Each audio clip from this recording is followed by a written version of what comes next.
corner? Yeah, I think so, where we had lunch. So, Sister Khadija, tell us about yourself. Well, I'm from Puerto Rico. My father was Puerto Rican and my mother was from Ecuador. I've lived in the United States, well, the mainland, as we say, for many, many years.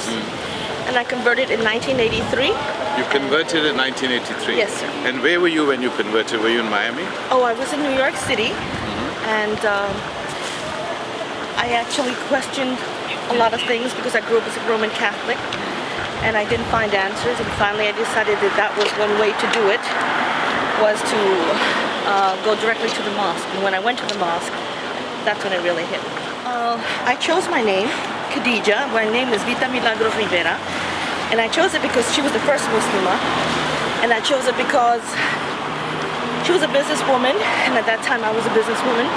And she had a lot of dynamics in her life that brought her to, find a good husband. She chose her husband.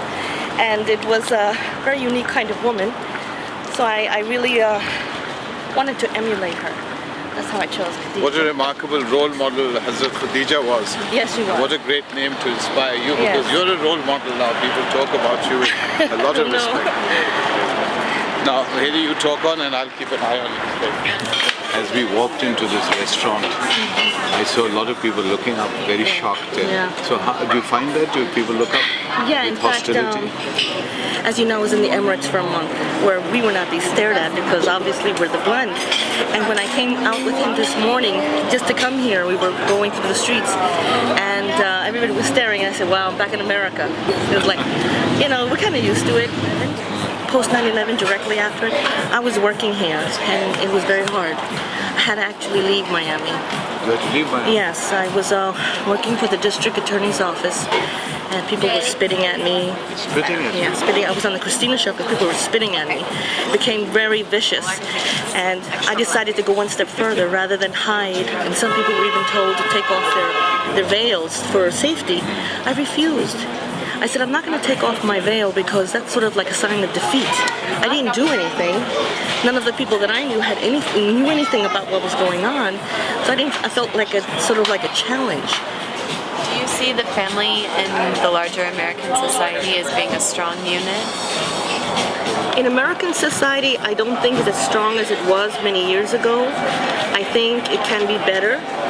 I think in, for example, Latino society, we're always very close-knit.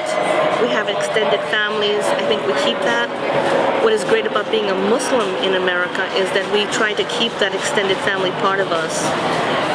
It's part of our way of life to take care of our grandparents and our uncles and our cousins, and to visit them and to be with them. I think it's very important that family life be part of anything. What has happened to women in American society? Well, I was there in the early 70s when we were doing the feminist movement, and we thought we had it right, down pat, we'll work and all of this, and I think I was wrong about it. What I have seen that, for example, in Emirates, women, we have 4 women who are ministers in foreign trade and different sections, and we have women judges, and I saw a lot more equality, equal pay in women in the Emirates than I did here, where it should be definitely a given. Just now I was coming here and I saw girls with ultra short shorts and a very short top, and I felt ashamed for her, but I'm sure she did feel ashamed when she wore it. The short shorts, the girl that you saw, the Sex and the City kind of culture, how did that start, and what is the solution to that? It's too much freedom, I think. Freedom in the sense of not that you can't do it anywhere else, you can do it anywhere in the world that you want to do it, but I think it's the lack of humility, it's the lack of self-esteem. I mean, I understand that you feel very comfortable with your body so that you could show it off, but I also believe that body belongs to you and not for the world. I also believe that there's a little modesty, that whatever you have is for your husband, and I feel that when you show a pearl to the world is not the same like the one that the jeweler has that he has hidden in a little box somewhere, which is the special pearl. So I do believe that we women, although we have all this freedom and we talk about feminism and everything, the reality is we're losing sight of ourselves, and that's where the shame comes in.